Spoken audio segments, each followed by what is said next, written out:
नमस्कार। अगले वीडियो में अपन ने देखा था तुलसीदास जी का परिचय। कक्षा द्वादशी प्रथम अध्याय संतवाणी ब भाग तुलसीदास। और तुलसीदास जी का परिचय अपन ने अगले वीडियो में देखा था। उसके अंतर्गत मैंने आपको तुलसीदास जी की रचनाएं बताई थी।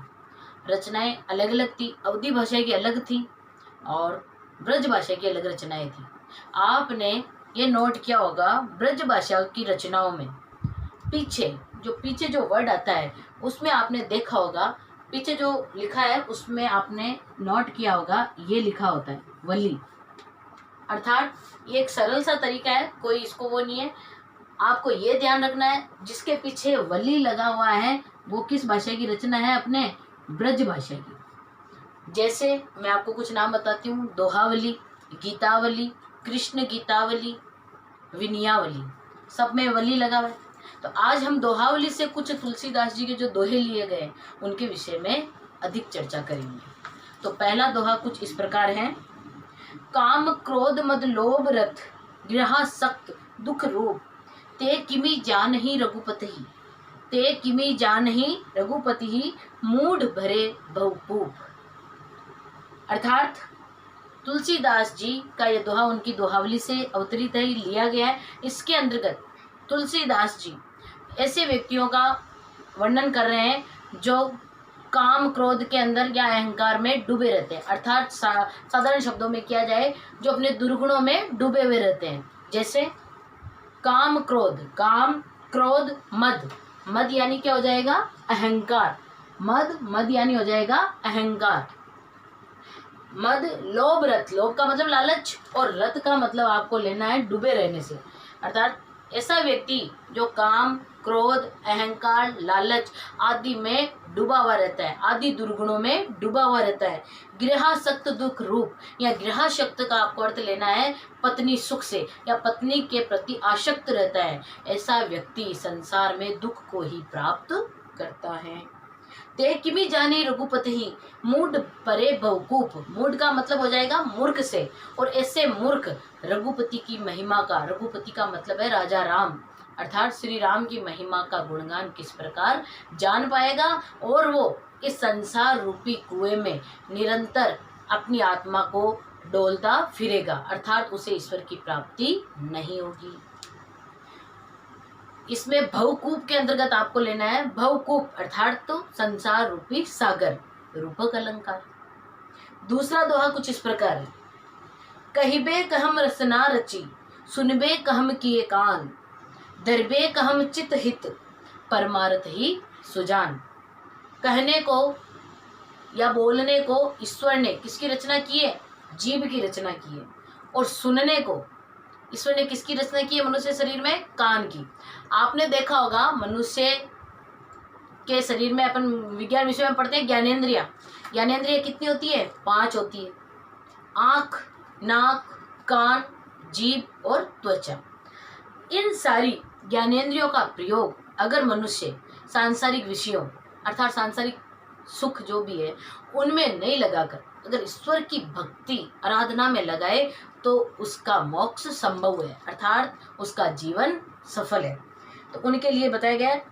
कई बेकम रचना रचनी, कहने को भगवान ने जीभ की रचना की है, सुनने के लिए भगवान ने कान की रचना की है, और धरिबे और धारण करने के लिए भगवान ने मन मस्तिष्क की रचना की है। परमारथी सुजान, और ऐसा परमारथी का मतलब आपको लेना है लोकहित, अर्थात लोकहित के लिए सुजान सज्जन पुरुष जो है वो सदैव लोकहित के विषय में ही कार्य करते हैं। तो इन ज्ञानेंद्रियों का प्रयोग हमें किसके लिए करना चाहिए, लोकहित के लिए। तीसरा दोहा कुछ इस प्रकार है। तुलसी भलो सुसंग ते पोच कुसंगति सोई नाव किन्नरी तीर असी लोह बिलोकऊ लोई। तुलसी भलो सुसंग थे, तो सुसंग का अभिप्राय आप समझते ही हैं, अच्छी संगति, सुसंगति। पोच कुसंगति सोई, पोच का मतलब लेना है बुरा से, और कुसंगति का मतलब ही बुरा ही होगा। नाव का मतलब हो जाएगा नाव से। किन्नरी का मतलब हो जाएगा एक प्रकार की वीणा जो वाद्य यंत्र। लोई का मतलब हो जाएगा लोगों से, और विलोकों का मतलब हो जाएगा देखो से। तो आगे देखेंगे आप तुलसीदास जी किसकी महिमा का गुणगान कर रहे हैं, यहाँ पे गुणों की महिमा का बखान कर रहे हैं कि मनुष्य जैसी संगति में रहता है वैसे ही गुण उसके अंदर समाहित हो जाते हैं। तुलसी बलो सुसंग थे, तुलसीदास जी कहते हैं कि जो व्यक्ति सुसंगति में रहता है उसके अंदर सुसंगति के गुण स्वतः ही प्रवेश कर जाते हैं।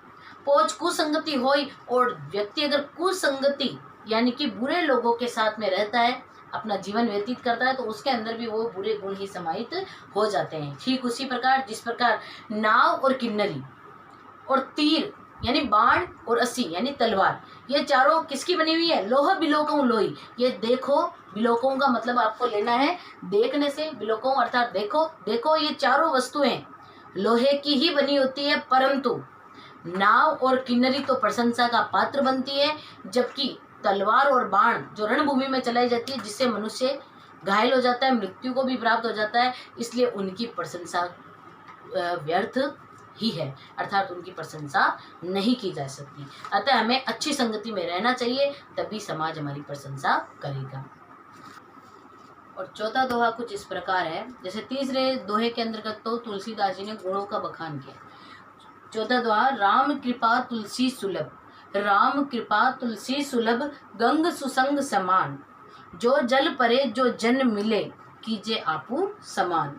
अर्थात तुलसीदास जी सुसंगति के विषय में बतलाते हुए कहते हैं कि राम की कृपा, राम कृपा तुलसी सुलभ, गंगा सुसंग समान। राम की कृपा गंगा के समान सरलता से प्राप्त हो जाती है। कैसे लोगों को, जो लोग सुसंगति में रहते हैं उनको राम की अर्थात ईश्वर की कृपा जो है वो सरलता से, सुलभ का मतलब ही आपको लेना है आसानी से प्राप्त हो जाती है। जो जल परे जो जन मिले, जिस प्रकार गंगा के अंतर्गत अन्य नदियों का जल समाहित हो जाता है तो उनमें भी गंगा जैसी पवित्रता स्वतः ही आ जाती है।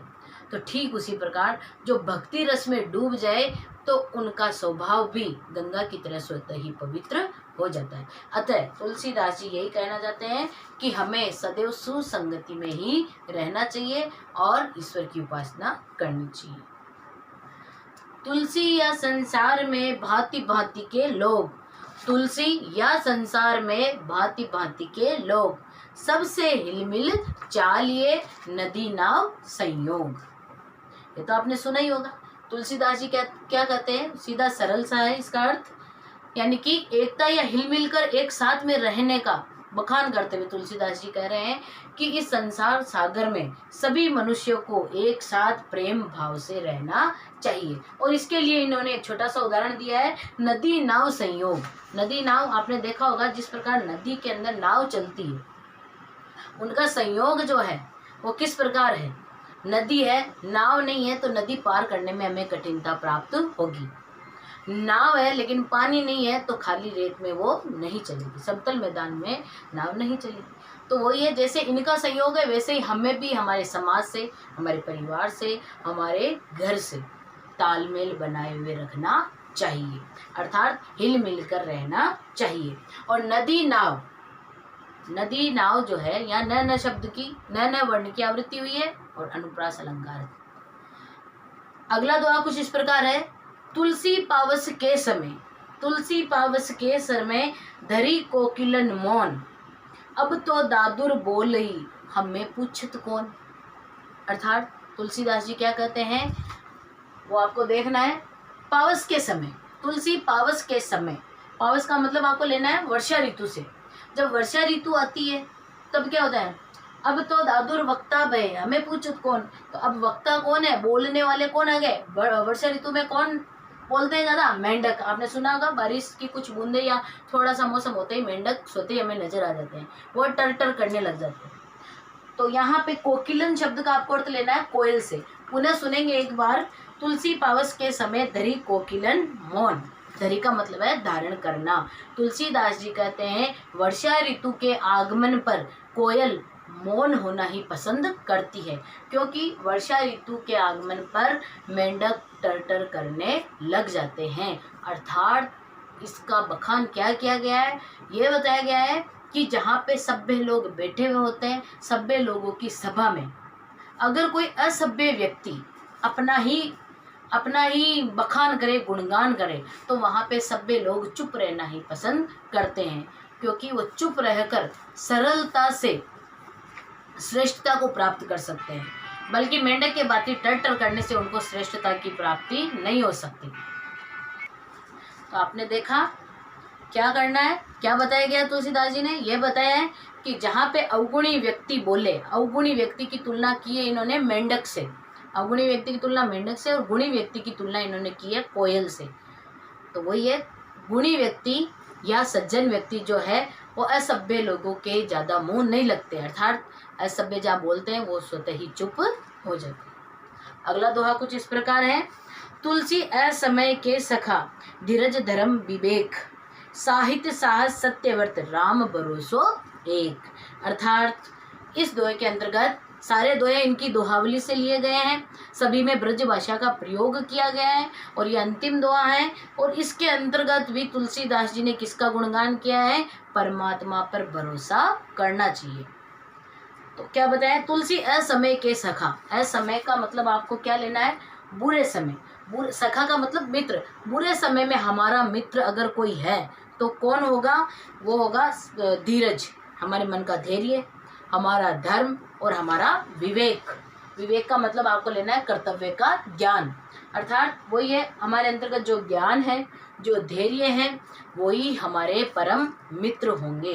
क्योंकि असमय, बुरे समय के अंतर्गत कोई भी हमारा साथ नहीं देता, उस समय हमें हड़बड़ाना नहीं चाहिए और आराम से अपने कर्तव्य को ध्यान में रखते हुए उस बुरे समय के अंतर्गत उस बुराई से निपटने के लिए हमें ईश्वर का भरोसा करना चाहिए। साहित्य साहस सत्यव्रत, राम भरोसो एक। साहित्य का मतलब मैंने आपको बताया है, साहित्य का मतलब है ना हित के सहित। तो आपका हित किसमें होगा, जो व्यक्ति इन सब पे नियंत्रण रखता है, संयम रखता है, हड़बड़ाहट में नहीं आता है, तो और सत्यव्रत और सदैव सत्य का पालन करता है, तो राम भी उनका साथ अवश्य देते हैं। और उन्हें भी अपने हृदय में ये धारणा लेनी चाहिए कि मुझे किस पे विश्वास है, मेरे ईश्वर पे, और जब तक ईश्वर है मेरा इस संसार में बाल विवाह का नहीं हो सकता। आपने पढ़े तुलसीदास जी के दोहे। अब दोहों के बाद में आपके लिए कुछ काम है, आपका गृह कार्य। गृह कार्य के अंतर्गत पहला प्रश्न कुछ इस प्रकार है, तुलसीदास जी के अनुसार ईश्वर प्राप्ति में बाधक अवगुण कौन कौन से हैं। आपने दोहों का भावार्थ सुना, फिर से सुनना, और किस दोहे के अंतर्गत मैंने बताया है कि ईश्वर प्राप्ति किन लोगों को नहीं मिल सकती, वो उत्तर लिखना आपको। दूसरा प्रश्न है, पंक्तियों का भावार्थ लिखिए। कुछ दोहों में से एक एक पंक्ति उठाइए मैंने, आपको इनका भावार्थ लिखना है। पहली पंक्ति कुछ इस प्रकार है, अब तो दादुर बोलिए, या अब तो दादुर वक्ता भय, हमें पूछिए कौन। ठीक है। दूसरी कुछ इस प्रकार है, नाव किन्नरी तीर असी, नाव किन्नरी तीर असी, लोहे बिलो कहूँ लोय। अर्थात इन दोनों का आपको भावार्थ लिखना है। धन्यवाद।